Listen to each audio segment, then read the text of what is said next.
everyone, and welcome to the Let's Talk Wrestling podcast reviews Lucha Underground. And this week, of course, we are episoding. Yeah, that's exactly what we're doing this week. We're episoding a review. Now, of course, we're reviewing an episode number 8 that we have here for you guys there this week. My name, of course, as the host of this show each and every single week is Turbo Tony. And giving you my thoughts on this week's incarnation of Lucha Underground. Before I go into my review, of course, we've got to get those plugs out of the way, ladies and gentlemen. It's what we have to do, and I'll give them to you here right now. It is, of course, you've got our Twitter handle, which is @TalkWrestlePod. Send my co-host Matt Marsander a message on there. You can also like our Facebook page, the main way of interacting with us. And that is facebook.com/Let's Talk Wrestling Podcast. You can send us a private email, which is, of course, at Let's Talk Wrestling Podcast @gmail.com. And apart from all that, there's not really much else to speak about, apart from the fact of why this episode's coming out a little bit later than when it normally does. Normally I get this stuff up. Normally I'll try and get it out before the end of Thursday, right? Well, for you guys that may not know, Thursday this week was St. Patrick's Day. I live in Ireland, and my wife and my kids are Irish. So, yeah, that just wasn't going to happen. I was way too busy over the course of that day to actually even watch the show, let alone get the review, and edit it for you guys and then get uploaded. So that's the reason why it's a little bit later this week, just because obviously that bank holiday that was there in the middle of the week. Normally it won't happen. But, I mean, sometimes it might. At very latest, I'm hoping to try and get it done, at very least, on the on the Friday, which is when this is coming out, right? At the end of Friday, this will definitely be up. That's the way I'm trying to schedule the show. Without further ado, however, if you guys do want to leave any comments that you want to be answered here, any questions, Lucha Underground specific, then feel free to leave them in the comment section below. I'll be more than happy to do that.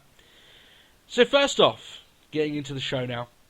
We start off with Phoenix getting prepared for the championship title match later on in the night. If you remember last week, he's cashing in his gift to the gods. Katrina, of all people, shows up and tells him that she's done everything she can possibly try to destroy him, but he keeps coming back. He can never die. He never seems to go away. And she wants Phoenix's powers, but she wonders if she should have stayed with Phoenix, and then the two have quite the kiss, shall we say. She explains it to be a farewell kiss, as he's going to get destroyed by Mil Muertes, basically. And then she says quite an interesting line here, where she says that she hopes that he'll bring Katrina back from the dead. Maybe I thought of that wrongly, but this very idea that Katrina's, as a character, over the course of Season 2, there's already so many different hints to other things going on with her than there ever was in Season 1. In Season 1, she basically was this girl with a stone who controlled Mil Muertes and eventually rose up to take over the place. Here it seems like she's having her own problems with Mil. Looks like she still has something with Phoenix. And she's talking, she's got these abilities. What's going on with her? And she's got history with two of Lucha Underground's biggest stars, right? Mil Muertes and Phoenix, very closely linked with their history on the show to Katrina. She's a very integral part of the mythos of Lucha Underground. So it's interesting to see where this goes from here on out. But it just didn't seem like it was a segment that was made for Katrina just to fuck with Phoenix's head. It didn't come across as if she was genuinely speaking here, but still. I think Katrina's been the real sort of undersung star of this season so far. I think she's done a fantastic job. I really do. I think that she takes these scenes and makes them her own, and she's managed to create quite the unique and interesting character out of them. So that's good stuff there. First match of the night: Son of Havoc, Angelico, and Ivelisse versus the Disciples of Death for the Trios Championships, of course. And they announce, as we knew last week, that if Havoc, Angelico, and Ivelisse don't win the match, then they're going to have to hit the open road. That's basically what they said. Now, to explain this match would be incredibly hard, and the reason why I say that is because you've got 6 people in the ring. It's basically, I know that at some point they looked like they were trying to form some sort of semblance of a tag team match, but it was tornado rules. I mean, even if it wasn't, the way they played it out definitely made it seem as if it was. There is guys and girl flipping from left to right, to turnbuckles to the floor, slamming everywhere, doing synchronized dives. It's so hard for me to explain actually what happened here. There's just so much chaos and action. Almost too much to take in, dare I say, but still I had a lot of fun. But yeah, that's I imagine that I tend to go on the thought of, you know, I'd much rather have a match like this, a six person tag match, and it have too much action rather than not enough action. Maybe I'm one of those people, but maybe as part of their ideas going forward, maybe to accentuate certain moves going forward. But I honestly don't think it's a formula need tampering with these guys. I think they're doing pretty fine as it is. So the Disciples try and pull a bit of twin magic on us by switching themselves out and trying to get a sneaky roll-up pin, but it only ends up with the good guys managing to hit their finishers, and Havoc gets the pinfall, claims the Trios Championships. They win it back, which I was not expecting. I thought maybe they might play with this idea of these guys at least not being a team for a while, or maybe heading away for a while and coming back later. Because I do get the feeling that the whole idea of Katrina being in charge of the temple isn't going to last forever, you know, especially with a lot of other people coming in, as we would find out over the course of this show. It's a good match. It's hard to go wrong in a match like this with that many people doing that many moves. If someone is making a mistake, you know, it's kind of hard to take all of it in anyway, right? So, but I thought it was all fine. It was all good stuff. And I wonder where they go from here, because there's not many teams of three really like that are in Lucha Underground at the moment. A lot of them, like you know, the Crew, for instance. You know, one of their guys got eaten, right? So he's gone. I'm sure they can pair up some guys here and there, but apart from that, I don't really know what storyline really is going to go ahead with these guys. If anything, it kind of seems like they've completed their storyline, but I trust Lucha Underground. I'm sure they'll come up with something new for these guys, and I think it'll be quite fun. I think it'll be quite good. And I do eventually believe that Katrina and Evilise eventually are going to be locking horns at some point, so maybe that's where they're going with here. Puma is hitting a punching bag backstage. Mundo shows up and starts talking some shit, which I know he likes to do quite a lot recently. And he's telling him that he won't make the same mistake as last year, when he let Puma last until the end and then he got thrown out. He's gonna. This is in Aztec Warfare, of course. Excuse me. He's gonna take him out early. As soon as he gets in there, he's gonna eliminate Puma. Puma, by the way, is so pissed off from last week that he, and obviously from Mundo running his mouth, that he punches directly through the punching bag. That's the same thing that you've seen out of all the the trailers and stuff like that. Now, this is Lucha Underground, and immediately when I saw this, guys, all I can think of is there's a lot of similarities with the way that the show kind of goes to Mortal Kombat, right? You've got Mil Muertes sitting on his throne like Shao Kahn. You've got over-the-top moves with bombastic characters, right? All I'm thinking is of him punching through this bag, all I can think of was a Mortal Kombat fatality. And I wouldn't put it past Lucha Underground to make it that. They do a scene where Prince Puma literally punches a hole through someone. And that's him going dark and all this lot, right? You start punching perfectly round holes, by the way. Perfectly round. Clean through. That would be the way that he does it, of course. But yeah, I mean, this is all building up. They're subtly building up. One of the things I loved on this episode, at very least, is that I love how they built up Aztec Warfare for next week. And I'll go into it more as the show goes on. Talking of that as well, Rey Mysterio is speaking to the new Dragon Azteca backstage. He tells him that his training is complete and hands him what I can only describe as an ominous envelope. The envelope is an invitation to said Aztec Warfare match next week. And Azteca asks if Mysterio will be there, and he gives him his smile, and he's got his own invitation as well. So we're looking at the debut of the new Dragon Azteca, and we're looking at the debut of Rey Mysterio at Lucha Underground next week. And as all these storylines seem to go on more and more and more, it feels more and more like it's going. not Dragon Azteca, Aztec Warfare next week is going to be like a culmination of all the current storylines going forward. That for one single week, they'll get to live and breathe at the same time in the same ring.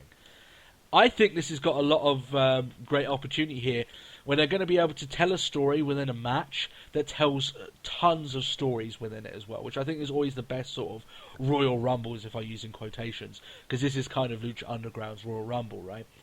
So I think this is a great opportunity here. I like how they're doing this. They're going to build up lots of... Almost with every single new guy who comes in, there's going to be a new story being told in that ring. It's going to be awesome. It's going to be great fun. I can only imagine the response when these guys debut. So, it brings me to a part of the show which I actually was not too keen on. And that was Tejano versus Chavo. Now, this is a bull rope match because apparently, Chavo stealing Tejano's bull rope meant this match would happen. I don't know, guys. I've said before that maybe I'm biased with this. I've never really got on board with this storyline, or maybe the people involved. But the more and more that I watch this rivalry unfold, this feud, I'm just like, it feels more and more like it's filler to me. It feels like it's put in there just as a rivalry that they can put in from time to time. And fine, that's okay for someone like Chavo, but I honestly think that Tejano has got a little bit more working for him. But still, I'm just, whenever I put this on, and even the way that it's the match itself didn't take too long, there's not really much to talk about, which you think in a bull rope match there could be a bit of creativity here. Not really, if I'm honest. The crew tell Chavo to go and fuck himself, essentially. And they walk off. And that's basically the most interesting thing that happened. Tejano then beats Chavo. Rivalry over. I can only hope. I hope that they do something different with Tejano, because so far what's been going on with this guy hasn't been very interesting at all. So, still. Mil Muertes is pissed off just a little bit that his Disciples of Death have lost the Trios Championships. He's battering 7 shades of shit out of them backstage. Katrina then spares them from, I'm guessing, being murdered by Muertes. And that's basically it here. Muertes comes across like a guy that... It was almost like Brock Lesnar on WWE, right? Which that would be quite the dream match, having the character of Mil Muertes against Brock Lesnar. That would be quite fun. But you look at them, you look at him, and you just look at him and you're like, no, I don't want any part of that. Like, if you were to walk past Mil Muertes all like this, I'd be like, you know what? I'm fine crossing the road right now. I do not want to be close to this guy. I'm okay, taking a beeline. He's a scary, scary guy. When he doesn't speak, of course. I'm glad that he hasn't been speaking nearly as much recently, since that one time he got a little bit too chatty on an episode, but still. Dario Cueto. Now, this was interesting. Dario Cueto is standing outside what I can only call Matanza's holding hangar, or whatever he's being held in, or building, whatever. You can hear is the usual screams and sounds of limbs and flesh being torn apart. All that lovely gooey stuff, which I know is quite at home with on the El Rey show, on the El Rey network, when they've got all the classic slasher flicks on there. So the apple doesn't fall too far, shall we say. Cueto thinks it's time to finally get moving, and he opens up the door. Now, we finally get literally a head-to-foot view of Matanza Cueto. And the only thing I can really say about this guy is that he is a hench motherfucker. He is a big guy. And he's, like I said, talking about Mil Muertes being scary, this guy looks like he's... The way I could probably explain him, he's got blood, right? Sticky, old, coagulated blood, like, all over his fucking... like, this, like, whatever he's wearing, right? It's hard to know what colour it is, because it's just caked in it. Caked in blood.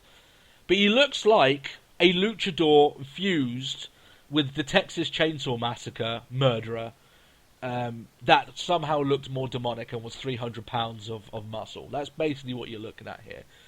And all I can think of when I look at this guy is if they have any idea of having one of these guys turn face down the line, depending on what story, maybe a certain Mil Muertes breaks up from his ground and he goes on alone, right? Matanza Muertes. It basically And you're looking at, I don't know, I haven't done enough research to go who is playing Matanza, right? But we know Mil Muertes, he's a big guy, but he's a good wrestler, right? You can tell he's a good wrestler. So it's not one of these things where you're seeing these two big guys face each other for the sake of they're two big guys. No, you're seeing, obviously I can't speak for Matanza, but hopefully it'll be two big guys going against each other because it'll be like a clash of the titans, and it'll be a good match for it. That's what I'm looking at here. As soon as I saw him, I just saw that Muertes-Matanza match down the line, but still. And the idea is that, well, now he's been released, and Cueto thinks it's time, there's a certain little match called Aztec Warfare happening next week. I'm very much sure that Matanza may be making his debut on that show, and if that's the case, you've got Mysterio, Azteca, and Matanza all debuting on that show, if that is the case. On that match, no less. That is going to be hectic. That is going to be awesome. That's going to be good stuff. This leads to the main event then. Mil Muertes versus Phoenix for the Lucha Underground Championship in the main event. Now, I am not sure that there's a rivalry in Lucha Underground that has as much base history as Phoenix and Muertes, right? These guys have fought and destroyed each other all over Season 1. They had that great Grave Consequences match, one of our favourites of last year. And was match of the year for a good while until Bayley and Sasha did their thing, right? There's just genuine chemistry between these two guys. They just know how to wrestle each other, right? They have the dynamic down of speed against power. And this is bearded up as a blood feud. These guys hate each other. They absolutely despise each other, have no respect. And Muertes is in full control at the start of this match. So far as that, for the second time now, he tries to rip Phoenix's mask off. Now, in luchador culture, we all know, you can insult someone's mother, you can beat them to a bloody pulp, but the act of demasking a luchador will always be the most taboo thing, right? You can do a lot of stuff out there. I love the way that this is now. You can do vile, disgusting things. You could body slam someone's girlfriend in the ring. But the act of trying to take their mask off, that's what gets fans looking at, gasping, putting their hands over their mouth like that. It's so wrong that they've done that. And I love that idea, And I love that commentary kind of building this up. That it's not just a disrespectful thing to Phoenix, it's disrespectful to his lineage, to his history, to his family, the people that bore him, right? This is, that's how far it goes to. It's basically like a spit in the face. Muertes is blasting Phoenix in the head with chair shots, biting into the open, bloody wound it creates, which I was like, Lucha Underground has those moments like Cage, I think it was last week or maybe the week before, getting bottled, and then with the broken piece of the bottle getting bottled again and not giving a shit. It was almost like one of those moments. You've got Muertes biting into it was quite the visual. Good stuff, very violent. Phoenix starts to rally back, and there's a cool moment here when Muertes, they're in the crowd, and Muertes just doesn't care if the crowd is ages, because fucks them off right into the crowd, doesn't give a shit. And he gets powerbombed onto the announce table, which doesn't break, because it has to be that alternative from WWE that the announce table's just, And it's funny that you've got these big, modern announce tables in WWE that look like they could basically get annihilated at the slightest touch. You've got this small table that looks like it was taken out of someone's grandma's old garage, right, and just set up for these guys to commentate on, and still it held quite firm, right? So, still, I think that's quite funny. Phoenix then rips Mil's mask for some payback. The whole entire top of Mil's mask has been ripped clean off. His hair is out and everything. It had this moment here where you got both these guys, their masks are ripped up. They're bloodied up, the pair of them. They look absolutely exhausted from basically beating the shit out of each other. It felt like a proper blood feud.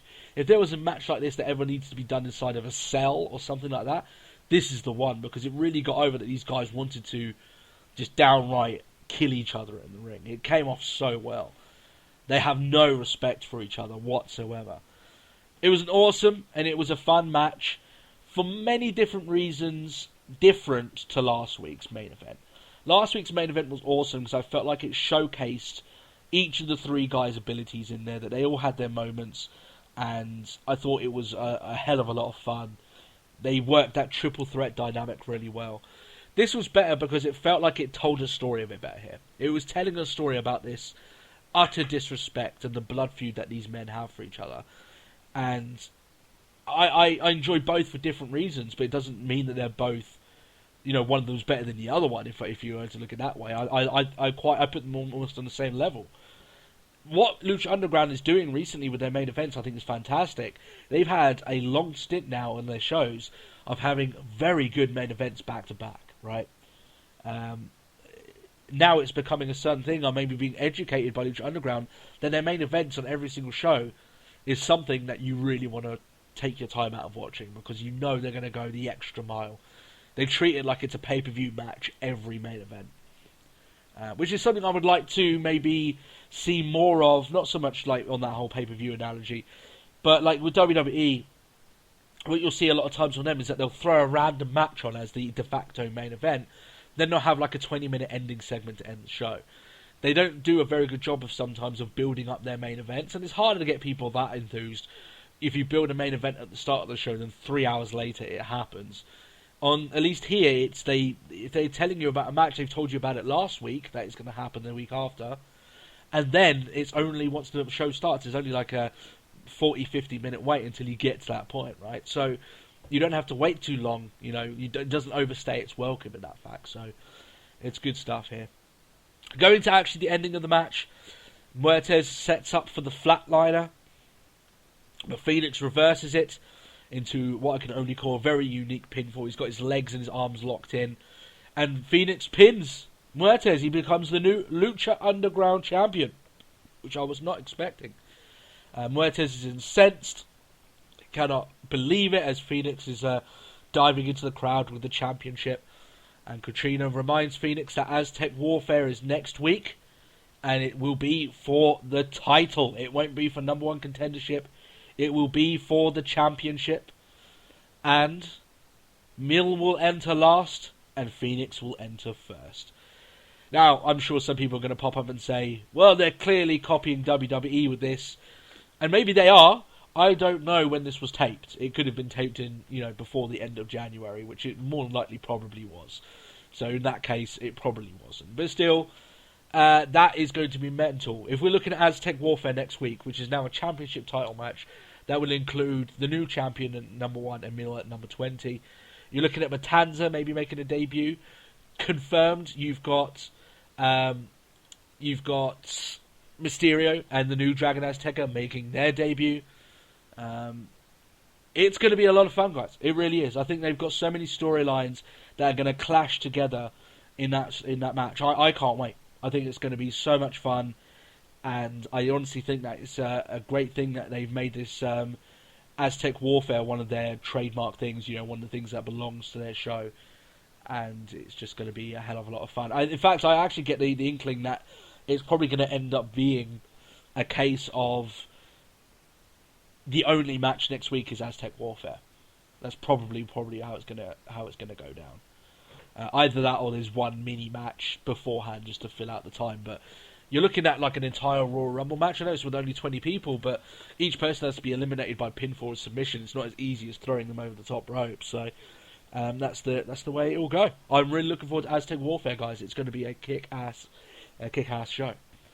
All in all, this show, however, not getting too excited for the future, I thought it was a show that was again highlighted by what was a killer main event. Last week had that. I think this week it was a case of you had...